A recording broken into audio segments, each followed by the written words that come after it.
کیا کہتے ہیں، عریشہ کہتے تھے اس کو. اس میں سرکار قیام فرماتے اور اللہ تعالیٰ کے حضور میں گریا وہ جاری فرما رہے تھے.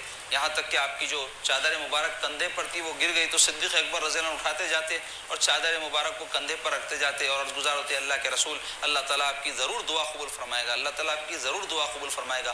تو اس سے ایک مسئلہ ہم کو یہ معلوم ہوا کہ کوئی نہایت ہی اہم مہم ہو ہماری زندگی میں یا کوئی اہم کام ہو تو ایسے وقت میں ہم کو ویسے تو ہمیشہ ہی اللہ سے رجوع ہونا چاہیے، زیادہ اللہ سے رجوع ہونا چاہیے.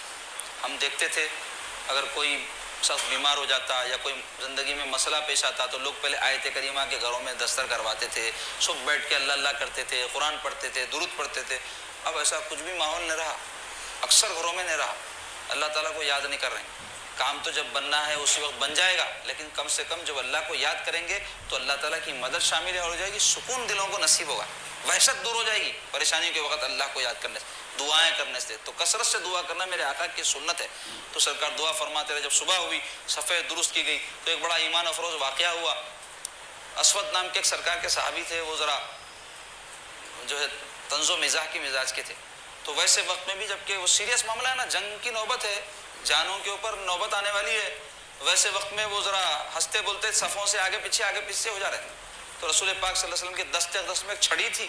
تو سرکار پاک صلی اللہ علیہ وسلم اپنی چھڑی مبارک سے ان کو ایسا ٹوچا دے کے بولے لائن میں ٹھہرو، سب میں ڈرو. تو ذرا زور سے لگ گیا ان.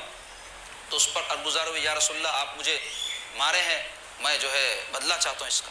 سارے صحابہ حیران رہ گئے، یہ کیا بول رہے ہیں ایسے وقت میں. تو حضور پاک علیہ الصلوۃ والسلام عدل و انصاف فرمانے والے، حضور فرمائے ٹھیک ہے آؤ تم بھی جو ہے بدلہ لے لو. تو بولے یا رسول اللہ میرے جسم پہ کپڑے نہیں ہیں، آپ اس پہ مارے. تو مطلب یہ تھا آپ بھی اپنے جسم اتر سے جو ہے کرتا الگ کیجئے. تو حضور اپنا کرتے مبارک کو اٹھا کے بولے آؤ اپنا بدلہ لے لو.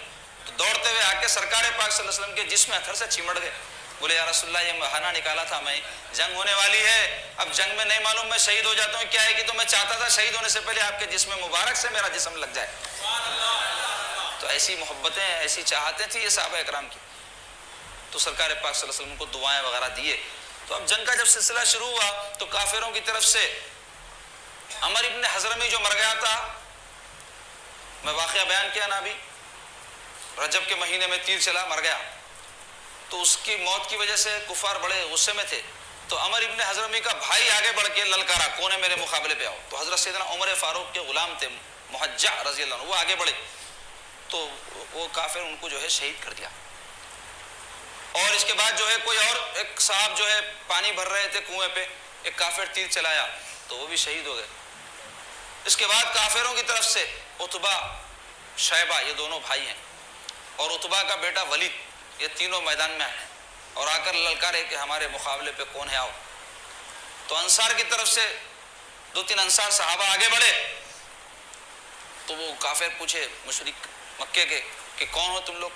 تو یہ لوگ اپنا تعارف دیے، ہم فلاں فلاں فلاں. تو بولے یہ کون ہے، ہم نے پہچانتے، یہ تو کسانہ ایسانہ دکھ رہے ہیں، ہم لوگ قریشی ہیں، ایسے اعلیٰ ہم جو ہے نسل کے ہیں اور یہ کسانوں سے لڑیں گے. ہم ان سے لڑنا بھی اپنی توہین سمجھتے، ہمارے مقابلے والوں کو بھیجو، ہمارے خاندان کے کوئی لوگ آئے تو یعنی مہاجرین کی طرف اشارہ تھا ان کو بھیجو.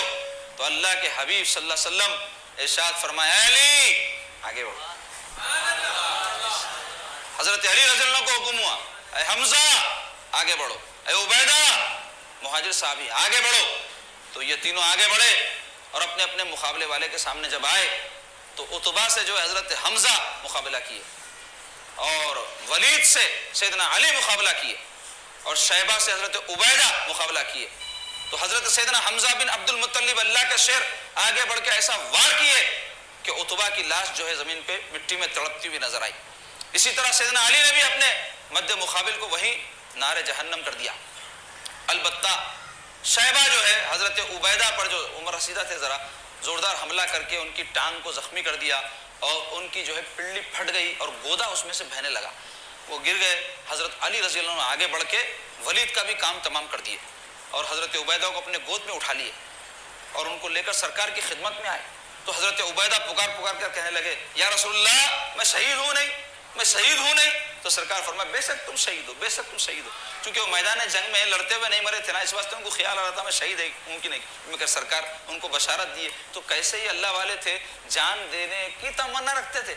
تو اب گھماسان شروع ہوا تو سیدنا علی، سیدنا حمزہ رضی اللہ عنہ جب چلائے اپنی تلواریں تو کفاروں کی تعداد جبکہ 1000 تھی، 3 گنا زیادہ 313 لوگ تھے مسلمان صحابہ، تو 1000 کی تعداد میں جب گھس کے شمشیریں چلی اللہ والوں کی تو کفار گاجر اور مولیوں کی طرح کٹ کے گرنے لگے، اور ان کے بڑے بڑے بہادر ابو جہل، عتبہ، شیبہ کا تو ذکر آ گیا، ولید، عقبہ ابن معیط، اور اس کے علاوہ بھی بہت بڑے بڑے کفار جو بہادر بھی سمجھے جاتے تھے، سردار بھی سمجھے جاتے تھے، وہ سارے کے سارے جہنم رسید ہو گئے۔ 70 کے قریب جو ہے کفار جنگ بدر میں جہنم رسید ہو گئے، توقع نہیں کرے تھے۔ 313 کی تعداد، ان سے 3 گنا لوگاں زیادہ، ان کے پاس ہتھیار نے ڈنڈے لکڑیاں، ایسا جنگ لڑے کفار کے ہتھیار پہ قبضہ کر کے اسی سے ان کو قتل کرے۔ جنگ ایسی ہوئی کہ وہ سارے بھاگ گئے، کافر جتنے بچے تھے، مسلمان کامیاب ہو گئے، اور یہ جو کفار مر گئے۔ تو یہ جو ابو جہل تھا سرکار کی امت کا فرعون سرکار فرمائے، انہیں گھوڑے پہ کالے بیٹھ کے للکار رہا تھا، تو انصار صحابہ میں 2 کمسن صحابہ، ایک کا نام تھا معوس، ایک کا نام تھا معاص، یہ جو حضرت عبد الرحمن بن عوف رضی اللہ عنہ سے پوچھے چچا ابو جہل کو پہچانتے آپ؟ ابھی لوگوں نہیں پہچانتے تھے، مکے میں رہتا تھا مدینے میں، تو آپ فرمائے ہاں میں پہچانتا ہوں، کیونکہ آپ مہاجر ہیں، مکی صحابی ہیں۔ تو فرمائے دیکھو وہ ہے کالے گھوڑے پہ بیٹھا ہوا ہے۔ تو یہ دونوں جو ہے نوجوان آگے بڑھے، آہستہ آہستہ آہستہ بڑھتے ہوئے اچانک ابو جہل کے اوپر ایسا وار کرے، گھوڑے پہ سے گر گیا نیچے، دونوں بھائیاں مل کے اس پر زبردست حملہ کرے۔ تو ابو جہل کے بیٹے اکرمہ جو بعد میں چل کے مسلمان ہوئے، وہ آگے بڑھ کے جو ہے حضرت معاص کے اوپر وار کرے، تو ان کا جو ہاتھ تھا وہ کٹ گیا، لیکن علیحدہ نہیں ہوا، گوشت کے ساتھ لٹکنے لگا۔ اس کے باوجود بھی وہ دوسرے ہاتھ میں تلوار لے کے اکرمہ کے پیچھے بھاگے، اس کو بھگا کے چھوڑے۔ اب یہ جو ہاتھ ہے جنگ میں ان کو مشکل پیدا ہو رہی تھی، اس سے لٹک رہا تھا نا، تو کیا کرے، اپنا پیر رکھ کے وہ ہاتھ کو الگ کر دیے اور پھر جنگ میں مشغول ہو گئے۔ ایسا جوش ایمانی، ایسی بہادری، ایسی جانثاری، ایسا ولولہ، ایسا جو ہے جوش ان لوگوں میں تھا، دیکھو اب سرکار کی محبت کی وجہ سے اور ایمان کی قوت کی وجہ سے۔ تو اب وہ جنگ میں جو ہے ابو جہل لعنتی جو ہے مارا گیا۔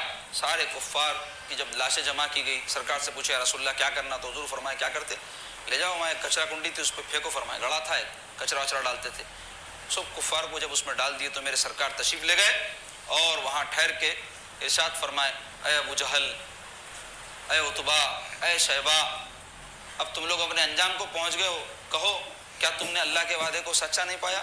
کیونکہ سرکار فرما دیے تھے انہوں کو کہ تم لوگ جو ہے قتل کیے جاؤ گے، اور سرکار پاک صلی اللہ علیہ وسلم یہ جو واقعہ ہوا، بدر کا جنگ کا واقعہ ہوا، اس سے 1 رات پہلے سارے صحابہ کو لے جا کے فرما دیتے یہاں پہ ابو جہل مر کے پڑیں گا، یہاں پہ عتبہ، یہاں پہ شیبہ۔ قسم خدا کی صحابہ کہتے ہیں حضور جہاں نشان لگائے تھے کفار وہیں پڑے ہوئے تھے، صبح میں مر کے۔ اللہ تعالیٰ ایسی غیب کی اطلاع میرے سرکار پاک صلی اللہ علیہ وسلم کو پہلے ہی دے دیا تھا۔ تو عزیزو، یہ جنگ بدر کا واقعہ بڑا عظیم واقعہ اور بڑی اس کی تفصیل ہے۔